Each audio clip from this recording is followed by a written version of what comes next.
É isso aí, programação ao vivo aqui na Rádio Aviva 7, mais uma tarde de bênção para você e para todos os ouvintes que estão na conexão aqui da Rádio Aviva 7, ao vivo, levando a palavra de Deus, levando os louvores, levando a música aí no seu lar. Queremos aqui falar um pouquinho sobre cooperativismo nessa tarde aqui na Rádio Aviva 7.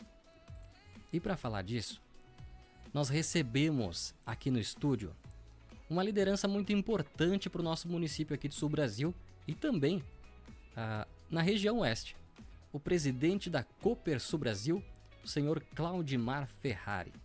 Nós vamos falar sobre o cenário atual do leite, sucessão familiar, sobre alguns movimentos regionais dos produtores e também tem uma reflexão muito interessante sobre o homem de hoje comparado com o homem das cavernas, que nós estávamos aqui nos bastidores conversando e vamos trazer para você na programação.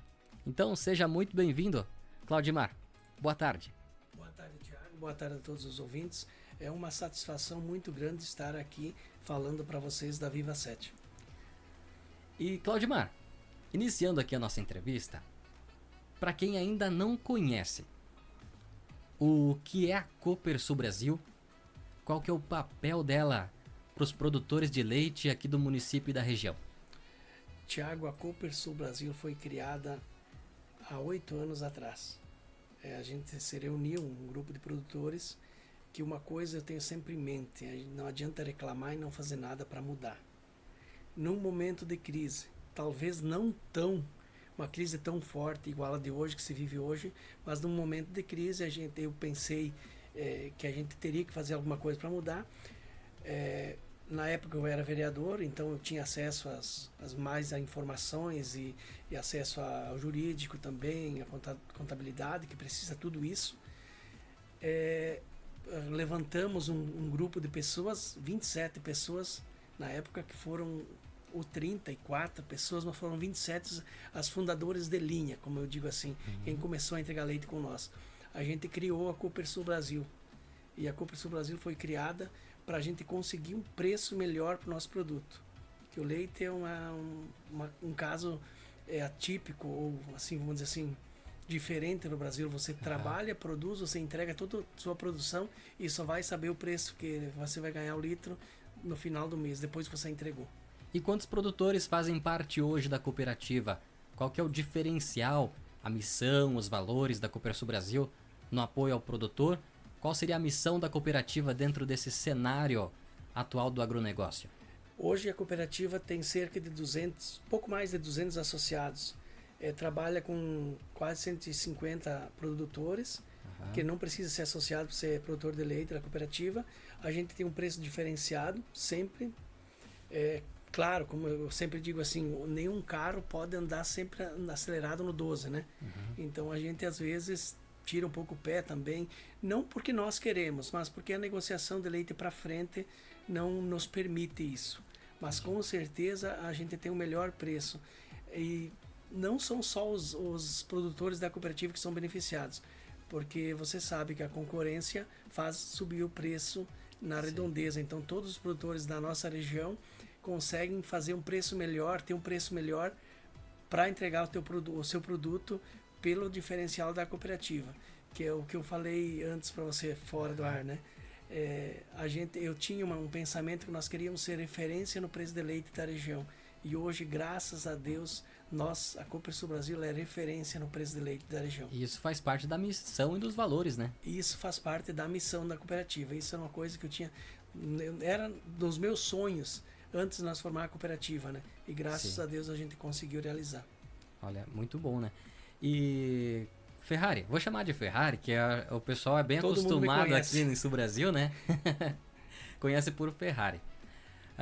Nós estamos passando por um momento delicado no setor leiteiro, né? Estamos acompanhando esse momento e o preço pago pelo litro está baixo, enquanto os custos de produção eles seguem altos.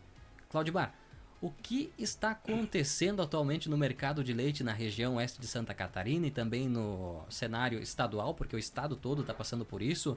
E existe algum movimento regional acontecendo entre os produtores, mobilizações, conversas com algumas lideranças ou entidades para tentar solucionar o que está acontecendo nesse setor leiteiro? Sim, existe sim. Existe uma equipe de produtores, alguns técnicos também, veterinários, que estão montando a União Nacional dos Produtores de Leite. Em paralelo a isso, existe um grupo de produtores de Santa Catarina que estão montando a União Estadual de Leite, a União Catarinense de Produtores de Leite. Até na semana passada a gente esteve no Itaipu Rural Show, onde foi entregue, o pessoal que está na linha de frente entregou um relatório de demandas que o setor leiteiro precisa. Eu acho que assim é muito importante a gente ter parceria com o poder público, mas eu vou frisar aqui, essas instituições que estão sendo organizadas, estão sendo criadas, são instituições que não têm nada a ver com política. Até foi um pedido do pessoal da direção que quem tiver cargo político, não participe. Que tiver cargo e tiver intenção política de ser candidato na próxima eleição, não vai fazer parte de diretoria, que até então foi criada uma direção provisória, né, que é o que tem que ser feito no começo, né? Sim. E todo mundo consegue acessar o link da União do Estadual dos Produtores de Leite e entrar lá e estará lá assinando o link e está também assinando a participação nesse movimento. Que bom, né? Uma iniciativa boa que está sendo feita aí para defender, né, o setor leiteiro, os produtores de Santa Catarina, aí, do oeste de Santa Catarina também, e a nível Brasil também, né? Sim. Então é algo muito interessante. É um problema, sim, um problema. Eu digo que é um baita problema, né? Mas é a nível nacional que o preço do leite está muito baixo. Sim. E outra pergunta, Ferrari. Quais que são os principais fatores que influenciam essa queda no preço do leite? Tiago, um dos fatores foi que no ano passado, então agora final do ano começou a cair a produção. Tivemos uma produção recorde de leite, né? Então tivemos uma produção muito alta. E outro fator fundamental, isso é a importação do leite. Hoje, se você for ver, o Brasil não é autossuficiente em leite, mas não precisa importar tanto produto. Sempre teve importação, sim, sempre teve, mas não nos volumes que veio nos últimos meses. Então, os volumes que veio nos últimos meses é um volume muito alto de leite e fez com que sobrasse produto, né, na prateleira, sim, e sobrasse nos laticínios também. Outro fator que eu acho que temos que trabalhar, e essa União Estadual dos Produtores de Leite, a União Nacional que está sendo criada, vai trabalhar em cima, é de fazer um marketing em cima do produto leite. Para não haver lá na prateleira do supermercado a marca leite de aveia, não é leite. O leite, sei lá do que, não é leite. Se for leite, que seja estipulado que leite é de vaca. Porque leite só existe leite de vaca, de cabra, de animal, né? É mamífero, né? É mamífero, né? O que não é de leite vai ter que ser bem e não colocado com palavras técnicas que o consumidor final não saiba distinguir. Sim. O que aquela palavra está dizendo. Não, esse aqui não é leite. Isso tem que deixar bem claro lá, né? Deixar com um nome que seja, sim, que a pessoa identifique logo que aquilo não é leite, leite de verdade. Sim, é interessante. Muito bom. Ferrari, o senhor mencionou sobre a questão do custo de produção, né? Hoje, falando sobre essa questão da produção, dos custos, qual que é o maior problema dentro da produção de leite? Tiago, eu vou te dizer o seguinte, o maior problema está sendo a mão de obra. E o custo de produção, vou te responder em duas etapas. Vamos falar do custo primeiro, para depois falar da mão de obra. O custo de produção, eu vou te dizer assim, eu fiz, esses tempos atrás, eu vi um cara falando, mas vocês produtores têm que baixar o custo de produção. Eu fiz um desafio para ele. Eu falei para essa pessoa que eu desafio qualquer um que achar que nós temos que diminuir o custo, que vá lá na minha propriedade. Você conhece a minha propriedade, né, Tiago? Conheço. Então, assim, eu dou a propriedade de presente se alguém conseguir ir lá e baixar o custo de produção da minha propriedade. Mas não é botar no papel, escrever lá e dar a receita e entregar lá. É ir lá... Assumir, né? Assumir a propriedade e trabalhar 3 anos que é o ciclo desde você inseminar a vaca, ela parir uma bezerra e essa bezerra está de leite de novo. Sim. Se a pessoa ir lá e fizer isso em 3 anos durante um ciclo e baixar o custo de produção, aí eu dou minha propriedade de presente. Porque eu acho que isso é praticamente impossível. Agora, respondendo a pergunta da mão de obra. Um problema muito grande que a gente tem com mão de obra é assim, falta de mão de obra. A idade média dos produtores de leite do Brasil é altíssima. Até vou falar assim, do mundo, tem países aí que a idade média do produtor rural é 65 anos. Hoje no Brasil não, é um pouco menos que isso, né? Mas então assim, a gente tem essa falta de mão de obra. E outra coisa, quem quiser contratar, você não tem um amparo legal para contratar um casal de funcionários, um funcionário, 2 ou 10, não importa a quantidade. A CLT do Brasil não te dá um amparo legal para você contratar, porque os horários não condizem com aquilo que realmente que é feito lá na roça. Lá na roça você tem que ordenhar as vacas de 12 horas, são 2 ordenhas. Se for 3 ordenhas, de 8 em 8 horas, né? Mas 12 horas, você não consegue. Aí você vai colocar, por exemplo, funcionário, contratar um para fazer uma ordenha, outro para fazer outra ordenha, se torna muito caro, inviável. Se for pensar, então, né, eu nunca tinha parado para analisar isso. A lei, ela ampara a questão industrial, né? Mas a questão rural, a lei não ampara. Aí lá você vai ter um monte de insalubridade que mesmo que você faça tudo de acordo, se a pessoa entrar ter que colocar no Ministério do Trabalho, você vai pagar. Porque o agricultor, ele sofre com algumas coisas que acontecem imprevistos, né? Por exemplo, assim, a vaca ela pode adoecer. Sim. Tem doenças que a pessoa ela pode pegar, então ela teria que ter essa insalubridade, teria que ter essa insalubridade. Eu tenho funcionários lá, eu pago insalubridade, faço tudo certinho, mas mesmo assim você está à mercê das leis trabalhistas de hoje, que hoje é muito difícil. Então tudo é complicado no setor leiteiro. Até estava conversando com o Ferrari a semana passada lá na cooperativa, né? Fui fazer uma visitinha lá na cooperativa. E como que está essa sucessão familiar nas propriedades aqui da nossa região? Outra pergunta que entra no mesmo assunto. O jovem, ele está permanecendo no campo? O que precisaria melhorar para que eles enxerguem futuro nessa atividade leiteira? Qual que seria o papel da cooperativa para incentivar também esse jovem? São 3 perguntas, né? Sim, vamos por etapas, né? Isso, sobre sucessão familiar. Eu vou te fazer uma pergunta, Tiago. Se você tivesse um filho, uma filha, com idade de 18, 20 anos, 16 anos, 16 anos não pode trabalhar hoje, né? Mas enfim, com idade de trabalhar, você queria que ele ficasse trabalhando num negócio que você está trabalhando a tua vida toda, sofrendo, e não tendo uma remuneração adequada, não sabendo o que você vai receber no final do mês pelo produto que você já entregou, ficando à mercê das empresas? É difícil, né? É difícil. Aí vamos mais além.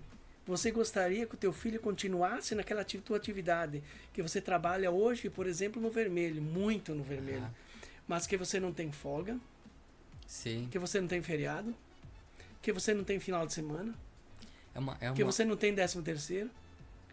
Férias é uma coisa de outro planeta, nem se fala, né? E você tem que levantar de manhã às 4, às 5, depende do horário. E você vai dormir às 7, acaba o serviço às 7 da noite. Então, assim, é bem complicado tudo. O Ferrari quase descreveu o meu trabalho aqui na rádio, né? É isso aí. E tem aquela questão também. Tem que gostar, né, Ferrari? Tem que gostar do que faz. Porque assim, para tu ficar domingo em casa trabalhando, né?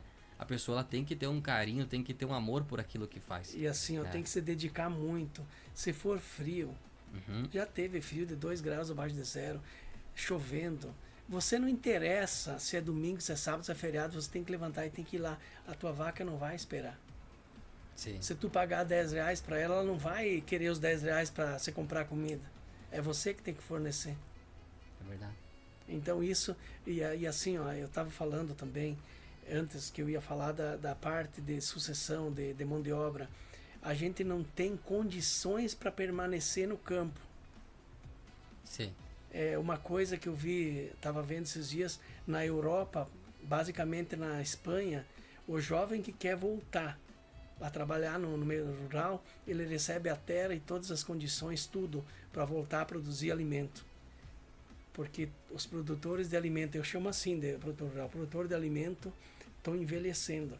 A média de idade do pessoal que trabalha no campo, acho que é no Japão, é 65 anos. E a gente vê, Ferrari, até se a gente conversa com o pessoal, antigamente nós tínhamos comunidades no interior que eram grandes, né? Pessoas assim que tinham propriedade uma do ladinho da outra, assim, Isso. tudo encostado praticamente, né? Isso. E o pessoal vivia numa comunidade assim, onde todo mundo se ajudava e tudo mais.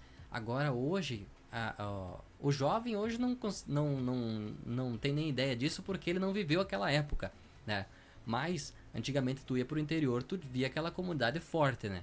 Vários vizinhos, cada um com a sua terrinha, cada um fazendo a sua produção, né? E todo mundo se conhecendo. Hoje em dia, às vezes você anda em algumas comunidades no interior aqui da região, que você anda quilômetros que tu não vê mais uma casa, né? Tu vê, às vezes, uma casinha abandonada de gente que foi embora, uma propriedade que foi vendida, né? Aí tu chega lá num produtor leiteiro, num produtor de suínos, né? Mas assim, tu anda tempo de carro até que tu chega na casa de cada pessoa, né? Porque a gente vê que diminuiu muito as famílias no campo, e elas foram tudo pra cidade, o chamado êxodo rural. Isso mesmo. Então, e hoje é preocupante, Ferrari, porque a gente vê essas famílias que restaram, né? Essas famílias, o produtor de leite, no caso do que a gente tá falando hoje, uma grande maioria tá pensando em sair. Como o Ferrari mencionou a questão dos filhos, né? A maioria dos produtores rurais, eles chegam à noite, estão batendo cabeça, ele, a esposa, muitas vezes, fazendo os cálculos para ver como é que vão passar o mês. Isso aí. E o filho tá ali do lado vendo a situação. Como é que você vai querer que o teu filho permaneça numa atividade que você está aí dando tua vida e não sendo remunerado, não tendo com tanta atração que tem na cidade? Isso, e como é que tu vai incentivar também, né? Tu não tem, tu vai, por exemplo, assim, se tu fosse dizer pro filho, né? Olha só, filho, olha quanto que deu de entrada, que bom na nossa propriedade, olha só. Se tu sair pra cidade, tu nunca vai conseguir chegar nesse... entendeu? Esse detalhe. Isso aí. Então, o filho ali, ele vai pensar, se ele vê que a coisa tá indo bem, ele vai pensar, opa, eu tenho que começar a acompanhar meu pai, minha mãe, eu tenho que aprender como é que funcionam as coisas aqui. Às vezes vai sair pra estudar um pouco, fazer uma veterinária, alguma coisa pra tentar agregar ao próprio conhecimento no local, né? Porque muitas vezes o que tu consegue aprender e trazer para tua propriedade é bom. Sim. Né? Então, realmente é um meio complicado hoje em dia, né? Mas o produtor tá na luta, tá seguindo, né? Eu acho assim, Thiago, só para complementar. Eu acredito que o produtor de leite, eu vou falar aqui uma palavra, uma frase que um amigo meu me falou um dia. Com tanto vício bom que tinha, nós fomos viciar a trabalhar. Então, assim, tanto vício bom no sentido de jogar baralho e tal coisa, né? Em vez a gente foi viciar em trabalhar. E a gente tem um vício de trabalhar. Só que a gente está envelhecendo, todos estão envelhecendo, e a gente cansa. Sim. E o pessoal que tá me ouvindo, talvez lá da cidade, que não tem nada a ver com o interior, vai dizer assim, mas eu não tenho nada a ver com o produtor rural. Muito pelo contrário. A gente já vai chegar nisso aí, né, Ferrari? Já vamos chegar nessa história aí. Aí eu vi, Ferrari, porque eu acompanho a cooperativa desde o começo. Sim. O Ferrari me conhece aqui, a gente aqui na rádio tem uma parceria e eu acompanho. E eu sei que a cooperativa está incentivando essa geração futura, esses jovens. Né? Isso. Porque tem alguns programas sendo feitos. Fala pra gente um pouquinho sobre o que a cooperativa está fazendo para incentivar essa nova geração, Ferrari. A cooperativa, desde o ano passado, montou o projeto Adotando uma Escola, Adote uma Escola. Então, no ano passado, a gente adotou a escola do Alto Recreio, O que é o projeto Adote uma Escola? O projeto Adote uma Escola, a gente vai pagar uma mesada por mês, que é um valor, para aquela escola em dinheiro, para aquela escola, e aquela escola vai deixar nós irmos lá fazer tantas horas de educação financeira com as crianças, estarem passando essa educação financeira que hoje os alunos não têm dentro da escola. Educação financeira é como preencher uma nota de bloco, eletrônica, como você abrir uma conta em banco, como fazer várias situações que os alunos não aprendem na escola, né? E também a gente disponibilizou o nosso veterinário para estar dando essas aulas também. Aula de veterinário, não basicamente o técnico veterinário, mas o prático, né? O que mais? O prático, básico. O básico, dia -dia, né? O do dia a dia. Que acontece às vezes aquele imprevisto, isso. Até que chega, às vezes, o veterinário lá na propriedade. Ou às vezes nem precisa chamar o veterinário. A criança já sabe como fazer para identificar aquela doença no animal. Como se fossem os primeiros socorros ali, né? E muitas vezes acaba salvando o animal, né? Isso aí. Porque tem coisas que é na hora. Ou reduzindo o custo. De você não precisar chamar o veterinário, não gastar mais com medicação. E nesse ano 2026 a gente adotou a Casa Familiar de Modelo. Que bom. Então, a partir do mês de março, a gente vai para a Casa Familiar de Modelo levar essas informações também lá. E queremos convidar a Casa Familiar para vir aqui na rádio falar um pouquinho para nós também, né? Como é que funciona o trabalho deles lá. Eu vou mandar um convite para eles. Agora, Ferrari, a gente entrou nesse assunto falando sobre o jovem, falando sobre a gestão, né? A tecnologia, ela tem sido fundamental na produção de leite. E o produtor, ele precisa ter esse conhecimento de gestão e ser um gestor hoje em dia, né? Porque gestor é uma coisa, produtor rural é outra. Mas a gente vê que conforme está mudando, conforme os tempos estão vindo, eu percebo que o produtor rural, ele consegue ter um desenvolvimento melhor na sua propriedade se ele tiver conhecimento de gestão, né? Tô certo? Ou com certeza, errado? Com certeza. Eu penso assim, você pode olhar nas propriedades, quem consegue ser produtor rural e fazer uma gestão da propriedade ao mesmo tempo, consegue se sobressair até nas horas de dificuldade. Claro que não é agora, ninguém faz milagre, mas tu consegue reduzir custo, baixar custo, arrumar aqui, arrumar ali e consegue fazer. É uma coisa que eu sempre digo assim, não tem como você deixar de lado a tecnificação dos teus trabalhos, a tua ordem, tudo isso. É uma coisa que eu sempre brinco com o pessoal. Se você correndo, você não consegue acompanhar o giro do mundo, para você ver. Você toma uma volta e nem vê, né? E daí não acompanha mais. Então a gente tem que estar... eu falo como produtor rural, né? A gente tem que estar atrás das tecnologias, mas tem que fazer uma boa gestão daquilo que está fazendo. E boa gestão é assim, se você sabe quanto que custa, você sabe que se você pode investir ou não. Porque se você não sabe quanto custa, como é que você vai gerir o teu negócio? Sim, daqui a pouco você está trabalhando no prejuízo e não sabe. Não sabe. Você só vai saber o dia que você quebrar. Tem que calcular desde um papel toalha que tu utiliza, né? Tudo. Você calcula tudo o teu custo de produção. E uma coisa que eu vou te falar, Thiago. O leite é o único produto, eu não conheço outro produto que você primeiro entrega e depois você vai saber o preço que você vai ganhar. Todos, milho, soja, feijão, falando do agro, né? Todos, daí as indústrias, empresas, tu vai colocar o preço no que você vai vender. No leite, não. Você já entregou e daí o laticínio vai dizer assim, não, vou te pagar tanto. Entendi. Vou te pagar tanto só no final do mês. Muito... a nossa cooperativa, o Conselheite. Então, o Conselheite faz o preço sempre na última quinta-feira do mês, quinta e sexta-feira do mês, né? Ele faz o preço, a gente já sabe o preço do mês seguinte. Mas muitas empresas, no dia 15 do mês seguinte, elas vão passar ao produtor o preço que ele vai receber do leite que ele entregou lá no dia 1º do mês passado. É complicado, né? Muito complicado. Como é que você vai investir, como é que você vai deixar de investir se você não sabe o que você vai estar recebendo? É mais incerto do que previsão do tempo na rádio, né? É isso aí. Aí você volta, aí vamos voltar naquela história. Como é que você vai querer sucessão familiar? Sim. É complicado. Né?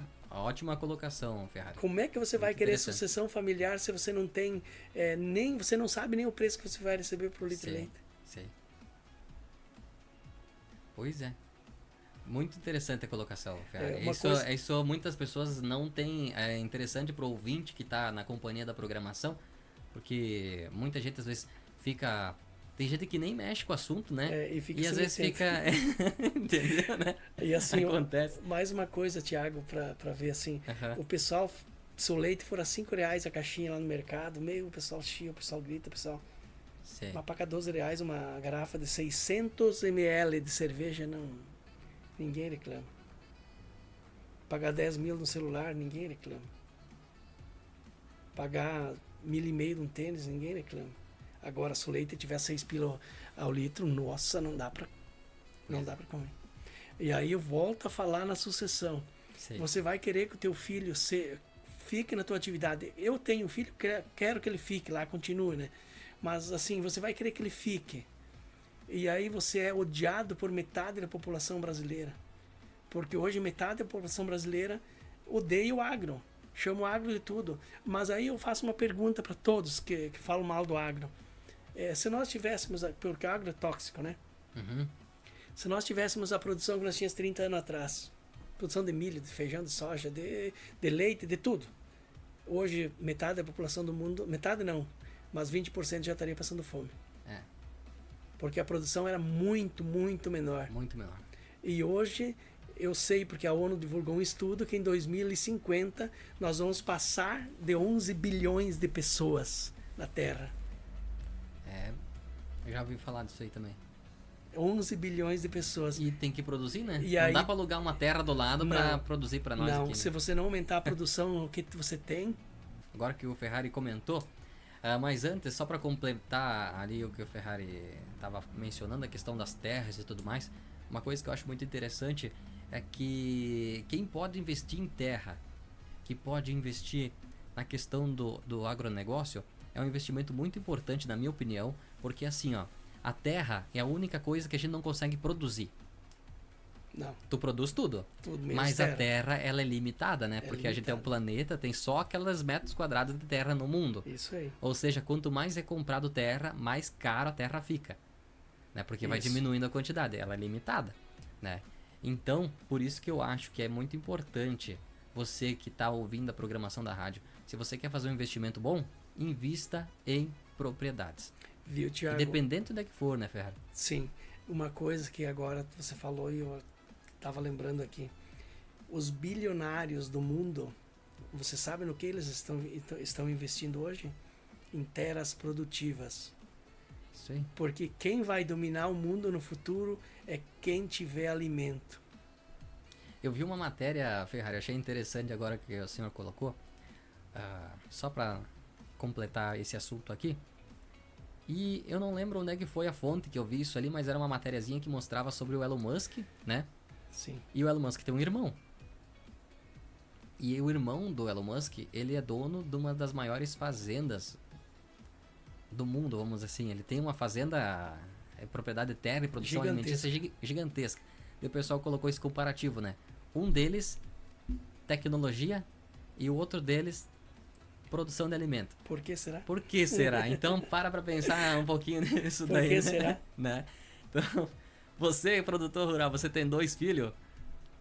Invista no... Inteligência artificial é o que eu falei no passado, quem acompanhou nós aí no encerramento do ano da Copa Sul Brasil, não do último ano, do 24 ainda, eu falei isso. Inteligência artificial e produção de alimentos. As coisas que vão dominar o mundo. É isso aí. E Ferrari, nós comentamos aqui nos bastidores, e eu sei que o senhor tem uma reflexão sobre o homem de hoje e o homem das cavernas. A gente já deu 2 toquezinhos aqui durante o programa. Né? Você comentou que faria essa reflexão hoje para os ouvintes. Então, qual que é a comparação que nós podemos... O que a gente pode aprender com isso? Especialmente dentro da realidade, né? Que a gente está falando, que é na produção rural. Tiago, eu tenho uma reflexão para fazer, que é a semelhança do homem das cavernas com o homem de hoje. existe uma semelhança só, que naquela época o homem das cavernas não tinha carro, não tinha energia, não tinha celular, não tinha geladeira, não tinha internet, então muito menos, né? Não tinha nem roupa sequer. Mas ele tem uma semelhança que é ele comia, ele precisava de comida. O homem das cavernas, como o homem atual, como daqui a 10 mil anos, se a gente existir, a gente vai precisar de comida. Então, naquela época, a gente precisava de comida, os homens precisavam, e hoje se precisa de comida. Então, a semelhança que existe entre o homem das cavernas e o homem de hoje é a comida. Naquela época, tinha comida, sim, porque era a produção de alimentos naquela época, era tudo... o pessoal caçava, né, coletava, enfim, e tinha bem menos gente, né? E depois conforme foi a evolução para procurar esse alimento, né? Como hoje é difícil da gente produzir, imagine em 2050 que a projeção da ONU é para mais de 11 bilhões de pessoas. Então essa era a reflexão, que existe uma semelhança muito grande entre o homem de hoje com o homem das cavernas. Muito grande no sentido de que precisava se alimentar lá e precisa se alimentar hoje. Tem muitas pessoas que estão ouvindo a programação que vão dizer assim: ah, mas o produtor está diminuindo, mas está aumentando a tecnologia no campo, né? Mas e quem que vai operar essa tecnologia? E por isso que a gente tem que investir na sucessão familiar, porque o jovem, ele precisa ter o conhecimento técnico atual, né? Mas ele vai precisar conhecer a tecnologia para ele conseguir manter isso funcionando. Porque você vai precisar de um humano para programar o computador. Toda a vida. Sempre. Sempre vai precisar de um humano. O trator, tudo, mas vai precisar de alguém que faça isso. Mas o trator vai botar semente e tudo, mas vai ter que precisar de alguém que abasteça a semente. Aí nós vamos pro meu ramo, que é do leite. Não, mas o leite tem um robô. O robô ordenha as vacas. Ordenhar é a parte mais simples que tem. Vai ter alguém que vai ver quando a vaca está doente, mas vai ter, ele bota o colar no pescoço, vai mostrar tudo, mas vai ter que ter alguém que acompanhe aquilo lá. Sim. E quem que vai medicar a vaca se ela está doente? É isso aí. E quem que vai tratar a vaca? Não, mas hoje a máquina faz. Não faz. A máquina não planta o milho, não colhe o milho sozinha. Então vai precisar do humano. Vai precisar menos? Sim, mas vai precisar do humano. E eu volto a falar, com 11 bilhões de pessoas, 3 bilhões de pessoas a mais do que nós estamos hoje, 4. É gente, né? É gente, vai ter que ter muita comida. Claudimar, para finalizar nossa programação hoje, já quero agradecer a presença do nosso amigo aqui na Rádio Aviva 7, mas que mensagem você deixa hoje para os produtores de leite de Sul Brasil e da nossa região, para nós encerrarmos nosso programa? Uma mensagem que eu quero deixar para vocês é assim, de esperança mesmo, né? Que pelo que eu acompanho o mercado está virando, não é de uma hora para outra que está virando, então o preço vai começar a subir devagar, mas vai começar a subir.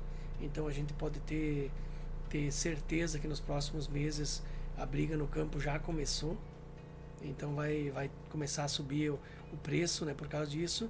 E uma mensagem bem que eu carrego comigo desde sempre se prepare para o pior e trabalhe para o pior não acontecer. Se acontecer o pior, você está preparado. E se você trabalhar para o pior não acontecer, não vai acontecer. Aí você não vai ter tantos problemas, porque problemas sempre vão existir. E a gente está aqui para resolver os problemas. Porque outra coisa que eu sempre falo e carrego comigo é assim, só reclamar e não fazer nada para mudar, então não reclamo. É verdade. Era isso. Isso aí, conversamos hoje então com o nosso amigo Claudimar Ferrari, o presidente da Cooper Sul Brasil, aqui de Sul Brasil, falando sobre esses desafios do setor leiteiro, sucessão familiar e também trazendo essa reflexão importante para nós. Obrigado pela presença, Claudimar. Seja bem-vindo quando quiser aqui na rádio. Obrigado, Thiago. Eu que quero agradecer muito esse convite que foi feito, porque é muito importante a gente estar aqui conversando, trocando uma ideia. Eu penso, carrego uma coisa comigo. Hoje você tem que ser melhor que foi ontem, e amanhã você tem que ser melhor que foi hoje.